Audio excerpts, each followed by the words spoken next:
Bharatiya Janata party विकासाचा ध्यास घेऊन काम करत असून या माध्यमातून अनेक मूलभूत समस्या मार्गी लागल्या आहेत। आपल्या परिसरात विकासाची कामे वेगाने सुरू असून भविष्यातही विकासाची गंगा अशीच अविरतपणे सुरू राहणार असून जिल्हा परिषद गटाच्या उमेदवार कमला देशेकर आणि पंचायत समिती गणाचे उमेदवार अंकुश खैर यांना भरघोस मतांनी विजयी करा असे आवाहन भाजपचे ज्येष्ठ नेते शिवाजी दुर्गे यांनी सोमवारी प्रचारादरम्यान केले। भाजप महायुतीच्या 52 जिल्हा परिषद गटाच्या उमेदवार कमला देशेकर आणि चिंधरण पंचायत समिती गणाचे उमेदवार अंकुश खैर यांच्या प्रचारार्थ सध्या मतदारसंघात झंझावात सुरू आहे। या प्रचार मोहिमेअंतर्गत सोमवारी खैरवाडी आणि करंबेली या वाड्यांमध्ये मतदारांशी थेट संवाद साधण्यात आला। यावेळी ग्रामस्थांनी उमेदवारांचे उत्स्फूर्त स्वागत केले। या प्रचार दौऱ्यात पनवेल पंचायत समितीच्या माजी सदस्य रत्नप्रभा खरत, नगरसेविका दर्शना भोईर, प्रतिभा भोईर, भाजप नेते शिवाजी दुर्गे, नरेश पाटील आणि अशोक शेळके यांच्यासह ज्येष्ठ नेत्यांनी सहभाग घेऊन मतदारांना महायुतीच्या पाठीशी उभे राहण्याचे आवाहन केले।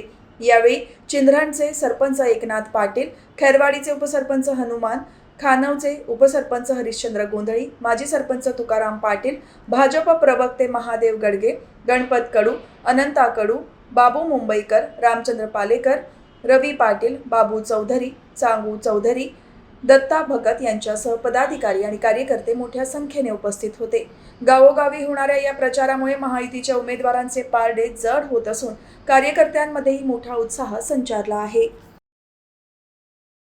प्रशांत ठाकूर साहेब यांच्या माध्यमातून मोरप्यापासून 8 किलोमीटर अंतरावरती लाईटची व्यवस्था केली। लाईटचे जेव्हा ट्रान्सफॉर्मर टाकले तेव्हा एबीसीबीच्या लोकांनी असं सांगितलं की तुम्हाला जरी ट्रान्सफॉर्मर टाकले असतील पण त्याला मीटर पाहिजे। ते मीटर सुद्धा मी प्रत्येक वेळी 4-4 मीटर माझ्या स्व खर्चाने दिलेले आहेत। आणि असं आपल्या गावाचा विकास करायचा होता। याच्या अगोदर तुकाराम पाटील सरपंच होते, या पाण्याच्या देण्यासाठी रस्ता सुद्धा नव्हता। जिल्हा परिषदेमध्ये थोडपुरती अगदी कमी मिळायचा निधी, त्या कमी निधीमध्ये तुकाराम पाटलांना ध्यास होता विकासाचा आणि बस आम्ही चालू केली त्यावेळेला।